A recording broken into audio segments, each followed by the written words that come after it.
MS brothers శ్రావణ వేడుకలు అన్ని రకాల వస్త్రాలు శ్రావణంలో కూడా ఆషాఢం ధరలకే అమ్మకం.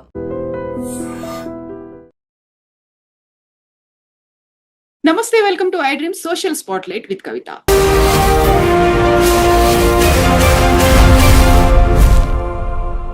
ధర్మస్థలాకి సంబంధించి రోజుకొక ట్విస్ట్ అయితే వెలుగులోకి వస్తుంది. యాక్చువల్ గా అది కాన్స్పిరసీ థియరీ అనేటువంటి మాట ఎందుకు వినిపిస్తోంది?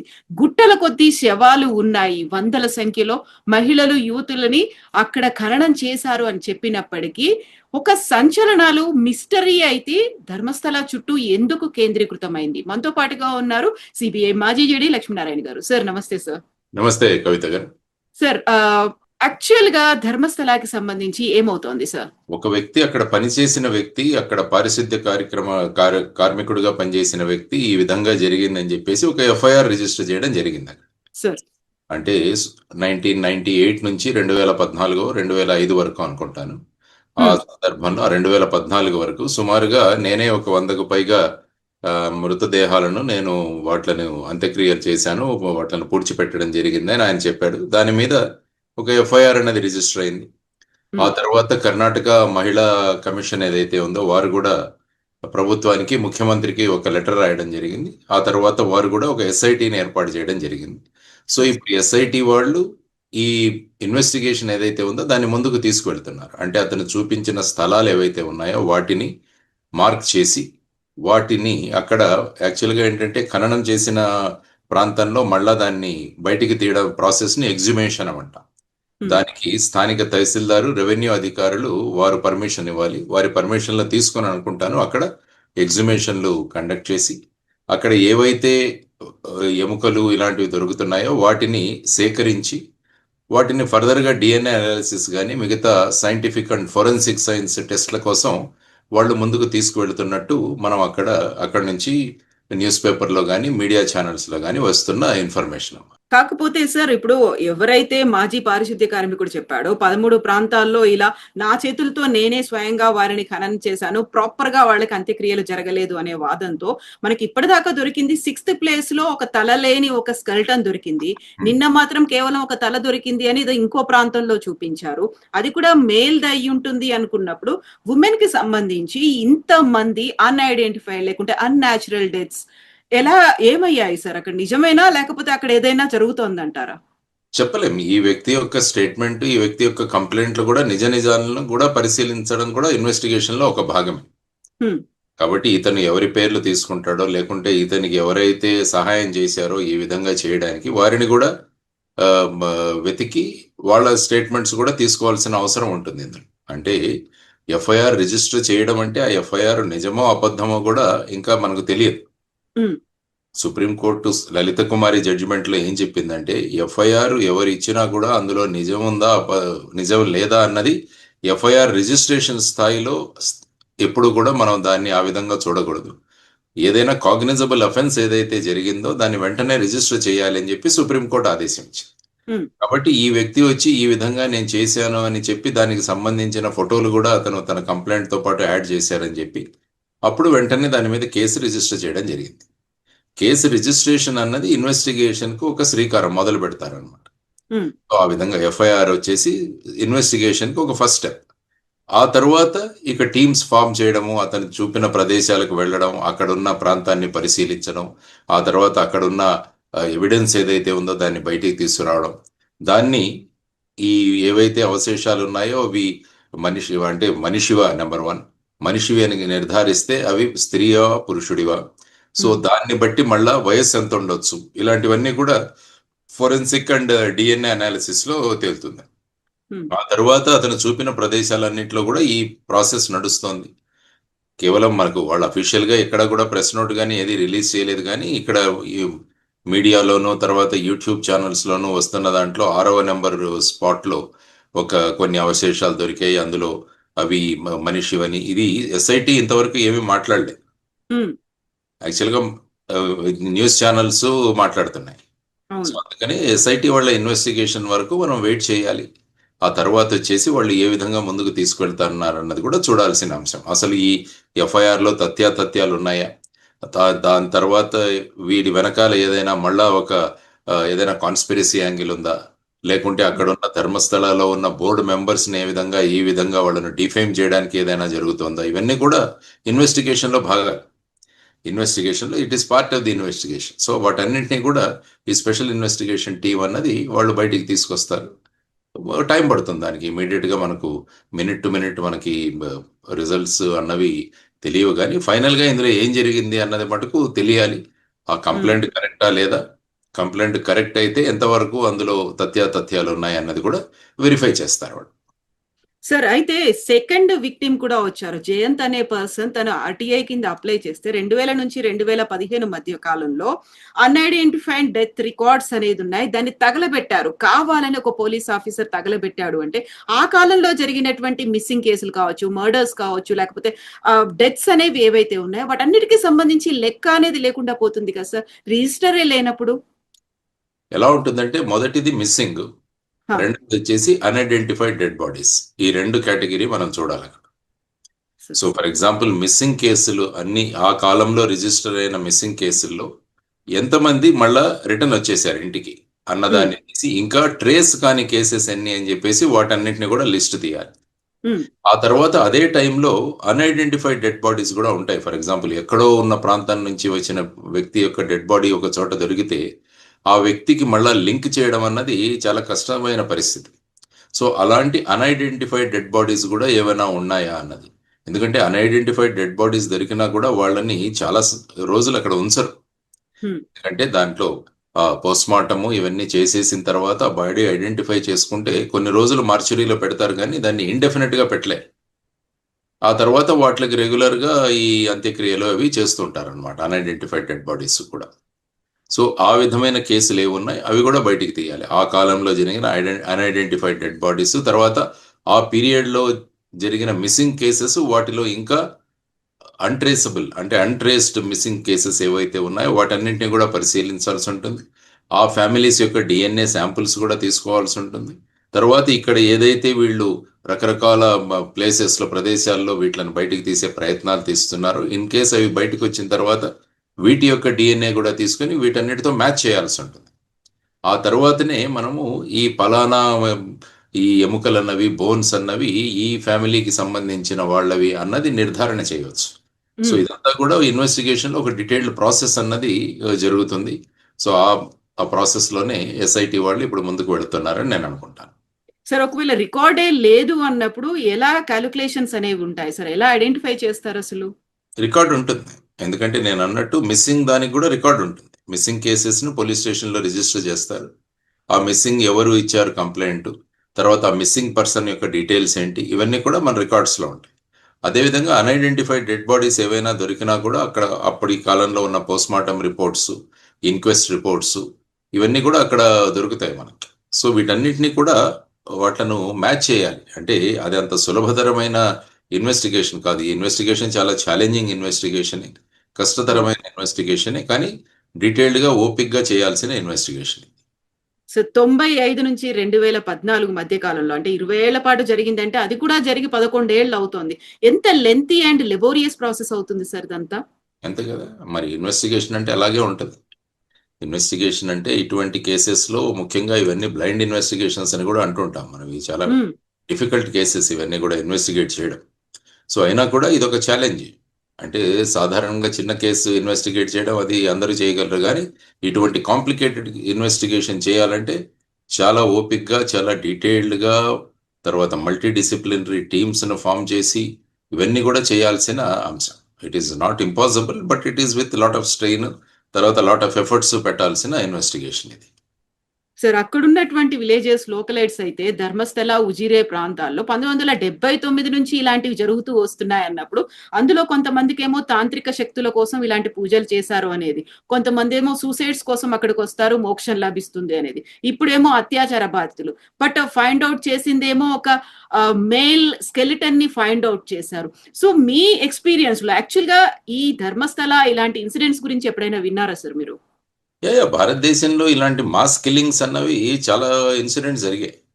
మీరు యాక్చువల్గా 1965-68 మధ్య ముంబైలో రమన్ రాఘవ్ అని ఒకతను, అప్పుడు కిల్లింగ్స్ చాలా పెద్ద సంచలనాన్ని సృష్టించాయి. అతను ప్రతిరోజు రాత్రి ఎప్పుడైతే వీలైతే ఈ ఫుట్పాత్ మీద పడుకునే వాళ్ళని ఐరన్ రాడ్‌తో వాళ్ళ మీద కొట్టి చంపేవాడు అతను. హ్మ్. సుమారుగా 41 మందిని ఆ విధంగా చంపాడు అతను. ఓహ్! సో, ఇది అతనికి లైఫ్ ఇంప్రిజన్‌మెంట్ పడింది అతనికి.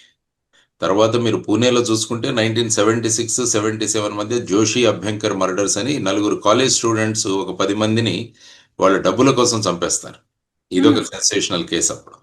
ఓహ్! తర్వాత కలకత్తా, ముంబైలో 1985 నుంచి 89 వరకు స్టోన్ మ్యాన్ కిల్లింగ్స్ అని అంటే ఈ రాత్రి ఈ రాయి తీసుకొచ్చి వాళ్ళ తలల మీద మోది చంపేసేవాళ్ళు. కలకత్తా అండ్ హ్మ్. ముంబై. హ్మ్. సుమారుగా 25 మంది బలి అయ్యారు గానీ వాళ్ళెవరో ఇంతవరకు కూడా ట్రేస్ అవ్వలేదది. తర్వాత మీరు 88, 89లో చూసుకుంటే చెన్నై అంటే తమిళనాడులో చూసుకుంటే చెన్నై నగరంలో ఆటో శంకర్ కేస్ అని ఇది చాలా ఫేమస్ అయింది. దాని మీద సినిమాలు కూడా వచ్చినట్టున్నాయి. హ్మ్. అతను సుమారుగా ఒక 6-10 మంది మహిళలను ఈ విధంగా వాళ్ళని కిడ్నాప్ చేసి చంపేస్తాడు వాళ్ళని. సో, అతన్ని యాక్చువల్‌గా 1995లో ఉరితీస్తారు అతన్ని. ఈ హ్మ్. కేసు జరిగింది. ఇలా చూసుకుంటూ పోతుంటే చాలా ఇన్సిడెంట్ జరిగాయి మనకి. తరువాత సైనైడ్ మోహన్ అని ఇదొక పెద్ద కేసు. బెతల్గాడి అని ఈ ధర్మస్థల దగ్గరని.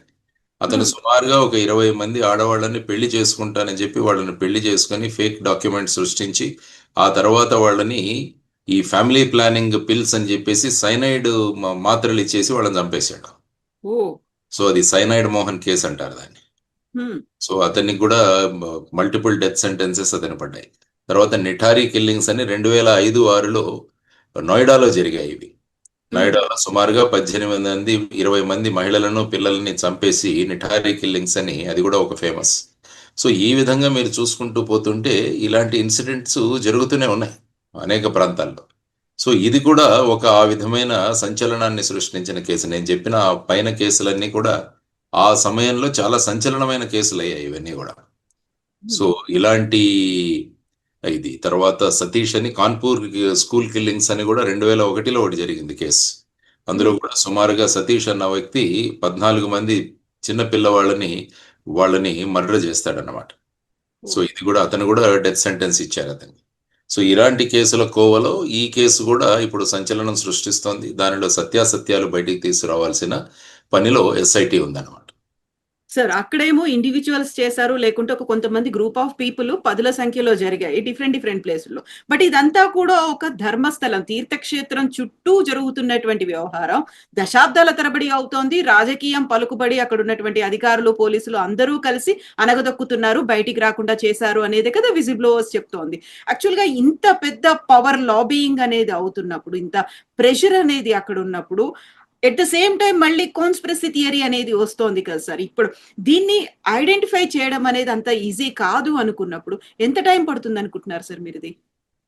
సాధారణంగా ఒక 3 నెలల్లో దీన్ని చేయొచ్చు. ఇందులో మెయిన్‌గా ఏంటంటే బేసిక్‌గా ఆ స్పాట్స్ నుంచి మనం తవ్వి అక్కడున్న బోన్స్‌ని కానీ, ఇంకా ఏవైనా అవశేషాలను గాని బయటికి తీసుకురావడం ఇది నంబర్ 1 స్టెప్పు. హ్మ్. తర్వాత వాటి డీఎన్ఏ అనాలిసిస్ చేయడము, తర్వాత age of bones ossification test చేసి దాన్ని తీసుకురావడం. తర్వాత డీఎన్ఏ. తర్వాతొచ్చేసి అట్ ది సేమ్ టైమ్ ఇంతవరకు అన్‌ట్రేస్డ్ మిస్సింగ్ కేసెస్ అన్నిటిని చూసి వాళ్ళ డీఎన్ఏ తీసుకొని వాళ్ళ డీఎన్ఏ శాంప్లింగ్స్ తయారు చేయడం. తర్వాత వీటికి వచ్చిన డీఎన్ఏతో వీటిని మ్యాచ్ చేయడము. హ్మ్. మ్యాచ్ చేసి మళ్ళా ఆటిని లింక్ చేయడం. ఎందుకంటే రేపు ఫైనల్‌గా ఈ కేసులన్నీ గూడా కోర్ట్‌లోకి తీసుకెళ్ళాలి. కోర్ట్‌కి తీసుకువెళ్ళినప్పుడు మన ఎవిడెన్స్ ఎలా ఉండాలంటే ఖచ్చితంగా ఇది జరిగింది అన్నది ప్రూవ్ చేయగలగాలి. అదే మన దేశంలో ఉన్న criminal justice system. Proving a case beyond reasonable doubt అంటారు. హ్మ్. ఇది అయ్యుండవచ్చు అన్నదానికి కుదరదు మన కోర్టుల్లో. మన కోర్టుల్లో ఇది అయ్యింది అని ప్రూవ్ చేయాలి. అప్పుడే వాళ్ళకి శిక్ష పడే అవకాశం ఉంటుంది. అసలు ఎవరున్నారు దీంట్లో? వీటి వెనకాల ఎవరి యొక్క ప్రోద్బలంతో ఇది జరిగింది? ఎవరు ఈ విధంగా చేశారన్నది కూడా అది కూడా ఒకటి. తర్వాత మెయిన్‌గా ఏంటంటే ఈ వ్యక్తి నిజం చెబుతున్నాడా? లేదా? అన్నది కూడా ఇంకొక మార్గం అది కూడా. ఇంకొక యాంగిల్ అది కూడా ఉంటది.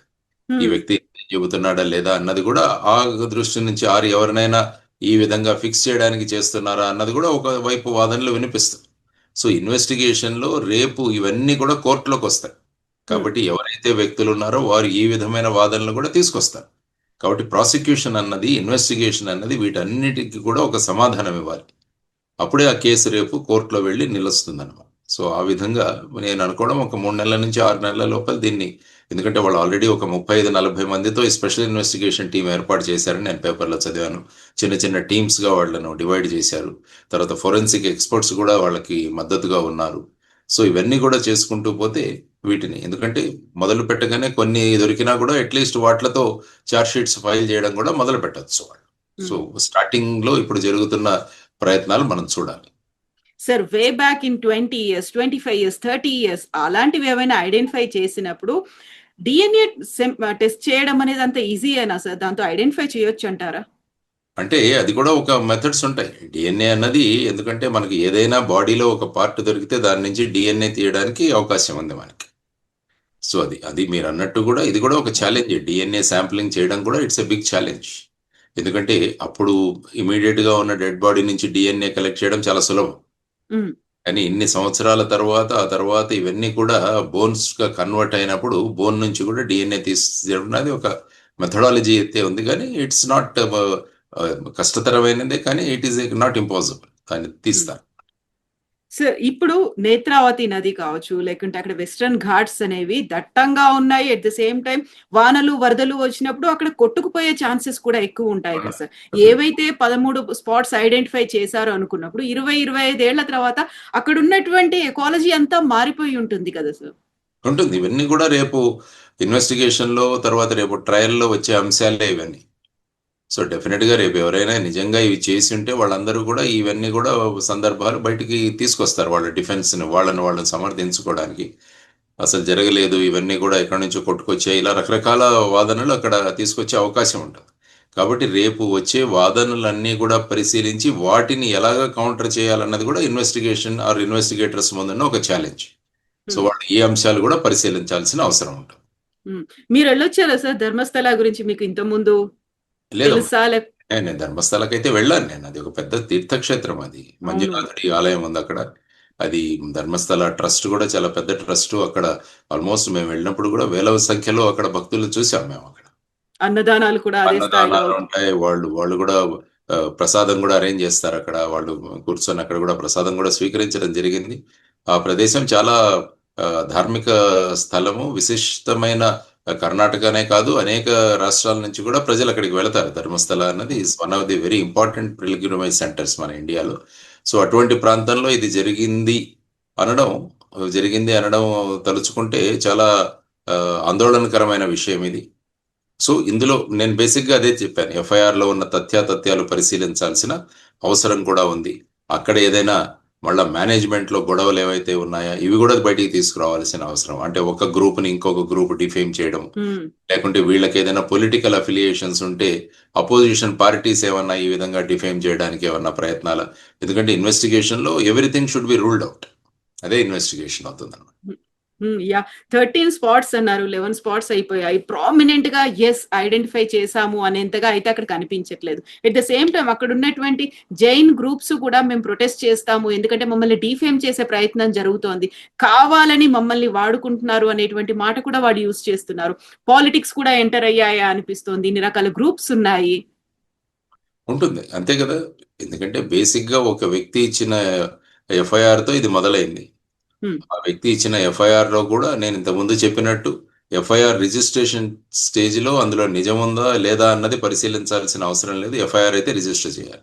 ఆ తర్వాత అందులో ఉన్న అంశాలను బయటికి తీసుకురావడానికి చేసే ప్రక్రియనే మనం ఇన్వెస్టిగేషన్ అంటాం. ఆ ప్రాసెస్ నడుస్తుంది. తర్వాత ఇన్ కేస్ ఇలాంటిది ఏది జరగలేదంటే ఫైనల్ గా ఇతను ఇట్లాంటి స్టేట్మెంట్ ఇవ్వడానికి కారణం ఏంటి. సో అతన్ని కూడా మళ్ళా ఇంట్రాగేట్ చేయాల్సిన అవసరం కూడా ఉంది. అతన్ని కూడా బ్రెయిన్ మ్యాపింగ్ కానీ లేకుంటే నార్కో అనాలిసిస్ కానీ ఇవి కూడా చేయాల్సిన అవసరం ఉంటుంది. అంటే ఫైనల్ గా అతను చెప్పిన ప్రాంతంలో ఏది దొరక్కుంటే సో అతను చేసిన దీంట్లో దాని వెనక కారణం ఏంటన్నది కూడా కనిపెట్టాల్సిన అవసరం ఉంటుంది. బట్ ఏది ఐడెంటిఫై చేయలేకపోయినప్పటికీ అక్కడ కొంతమంది తల్లులు ఏళ్ల తరబడి ఇంకా ప్రొటెస్ట్ చేస్తున్నారు కదా సార్. దాని మీద అయితే ఇన్డెప్త్ గా ఇన్వెస్టిగేషన్ చేయాల్సిన అవసరం ఉంటుంది కదా సార్. ఇంతకు ముందు కూడా ఒక కేసు జరిగింది, ఐ థింక్ అనన్యాన ఏదో ఒక కేసు, సంజన కేసు ఏదో జరిగింది అనుకుంటాను. అక్కడ కొన్ని 2005 సంవత్సరం సిబిఐ ఇన్వెస్టిగేట్ చేసింది అనుకుంటాను. అప్పుడు చెన్నై యూనిట్ వాళ్ళు ఇన్వెస్టిగేషన్ చేశారని నేను విన్నా. 2012-13 అనుకుంటాను.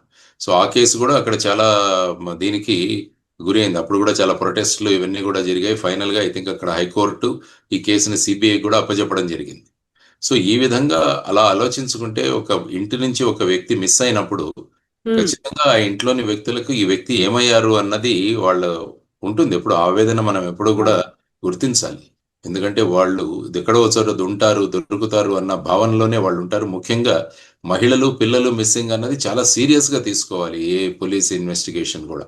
సాధారణంగా మీరు చూస్తే ఈ మొత్తం భారతదేశంలోనే టోటల్ గా లక్షల పైన మిస్సింగ్ కేసెస్ రిజిస్టర్ అవుతుంటాయి ప్రతి సంవత్సరం. నేషనల్ క్రైమ్ రికార్డ్ బ్యూరో వాళ్ళు కూడా వాళ్ళ డేటా ఇస్తుంటారు. అందులో చాలా మంది రిటర్న్ వస్తుంటారు. సాధారణంగా చూస్తే 97% దాకా రిటర్న్ వస్తారు. నా అనుభవంతో నేను చెప్తున్నాను. మిగతా 3% వాళ్ళు ఎక్కడికి వెళ్ళారు అన్నది పరిశీలించడం చాలా అవసరం. అంటే ఒక అమ్మాయి ఇంటి నుంచి వెళ్ళిపోయిన తర్వాత ఆ అమ్మాయి సురక్షితంగా లేదు అంటే చాలా ప్రమాదకరమైన అది సూచన మనకు చేస్తుంది అనమాట. అందువల్ల ఈ మిస్సింగ్ కేసెస్ ని విత్ డ్యూ సీరియస్నెస్ మనం చేయాలి. సాధారణంగా ఎలా ఉంటుందంటే పోలీసులో వెళ్ళిన వాళ్ళు తిరిగి వస్తారన్న దాంట్లో ఇనీషియల్ ధోరణి ఉంటుంది అనమాట. ఎక్కడికో వెళ్ళి ఉంటారు, ఇంట్లో గొడవ పడి ఉంటారు, లేకుంటే ఏదో అయి ఉంటుంది, సో ఆ విధంగా వెళ్ళిపోతారు. కొన్ని రోజులు ఆ కోపం తగ్గాక మళ్ళీ రిటర్న్ వస్తారు. ఈ విధమైన థియరీ నడుస్తుంటుంది మామూలుగా. కానీ అది ఓకే. కానీ చాలా కేసుల్లో చూస్తే ఈ విధంగా తిరిగి వచ్చిన వాళ్ళ కేసు ఎక్కువగానే ఉంటుంది. కానీ వాళ్ళ గురించి కాకుండా తిరిగి రాని వాళ్ళ గురించి మనం ఆలోచించాల్సిన అవసరం చాలా ఉంది. సో ఇందులో కూడా ఆ విధమైన సంఘటనలే. అందువల్ల ఆ పీరియడ్లో జరిగిన 95, 98 నుంచి 2014 వరకు కర్ణాటకలో రిజిస్టర్ అయిన మిస్సింగ్ కేసులు ఎన్ని, అది కర్ణాటకకే పరిమితం చేయాలా లేకుంటే మొత్తం భారతదేశానికి చూడాలా? ఇది కూడా ఒక ఇదే కదా. ఎవరు ఎక్కడి నుంచో, ఎందుకంటే ధర్మస్థల అనే ప్రాంతంలో అందరూ వస్తారు. కేవలం కర్ణాటక నుంచే వెళ్లాల్సిన ఇది కూడా లేదు, బయటి ప్రాంతాల నుంచి కూడా వస్తారు. మరి వాటన్నింటినీ పరిశీలించాలా? అది ఆలోచించే కొద్దీ కేసు యొక్క విడ్త్ అన్నది చాలా పెరుగుతుంది. ఎందుకంటే ప్రతి మిస్సింగ్ కేసుని మనం ట్రేస్ చేయాలి అని అనుకున్నప్పుడు ఆ ఏజ్ గ్రూప్ లో ఉన్న వాళ్ళ టోటల్ మిస్సింగ్లన్నీ కూడా మనం తీయగలగాలి. ఆర్ ఇన్ కేస్ ఆ ఫ్యామిలీస్ నుంచి వీళ్ళు ఇంతకు ముందు ఎప్పుడైనా ధర్మస్థలానికి వచ్చారా అన్నది కూడా మనం చూడాల్సిన అంశం. ఎందుకంటే సాధారణంగా వ్యక్తులు పరిచయం ఉన్న ప్రాంతాలకు వెళుతుంటారు. ఈ మిస్సింగ్ కేసుల్లో కూడా మేము గమనించింది కొంతమంది గుళ్ళకు వెళ్ళడం, ధార్మిక స్థలాలకు వెళ్ళడం, ఇవి జరుగుతుంటుంది. అంటే ఈ మానసిక ఆందోళనలో ఉన్నప్పుడు అక్కడికి వెళ్ళి నిరసన పొందుతాము అని చెప్పేసి అక్కడికి వెళ్లాల్సిన అవసరం కూడా చాలా కేసుల్లో మనం చూస్తుంటాం. సో ఆ విధంగా దాన్ని కూడా ట్రేస్ చేయాల్సిన అవసరం, దాన్ని కూడా ఒక బ్యాక్గ్రౌండ్ చెక్ చేయాల్సిన అవసరం కూడా ఈ ఇన్వెస్టిగేషన్ లో ఒక భాగం అవుతుంది. Yes sir, thank you so much sir. మీరు అన్నట్టుగా ఒక 3 నెలలు పడుతుందా, ఇంకేమవుతుంది, ఒక ఎండ్ కార్డ్ అనేది కంక్లూజన్ వస్తుందా లేదా, ఇంకా వెయిట్ చేయాల్సిందే sir. Thank you so much sir. నమస్తే. నిజంగా ప్రస్తుతం ఉన్నటువంటి సమాజం దేనికి ప్రయారిటీ ఇస్తుంది? ఆర్థిక సంబంధాల చుట్టూ మాత్రమే తిరుగుతుంది. మళ్ళీ ఎన్నికలంగానే చాలా విరక్తి కలుగుతాను. మంచి అనిపిస్తుంది కదా, లేడీస్ కూడా ఛాలెంజింగ్ జాబ్స్ చేసినప్పుడు చాలా బాగుంటది. ట్రాఫిక్ అసిస్టెంట్స్ గా నియమించిన ట్రాన్స్జెండర్స్ అందరితో సాల్యూట్ చేయించుకుంటున్నారు. ఫుడ్ డెలివరీ ఇవ్వటానికి వెళ్ళినటువంటి డెలివరీ బాయ్ అనిల్ పై కళ్ళ ముందు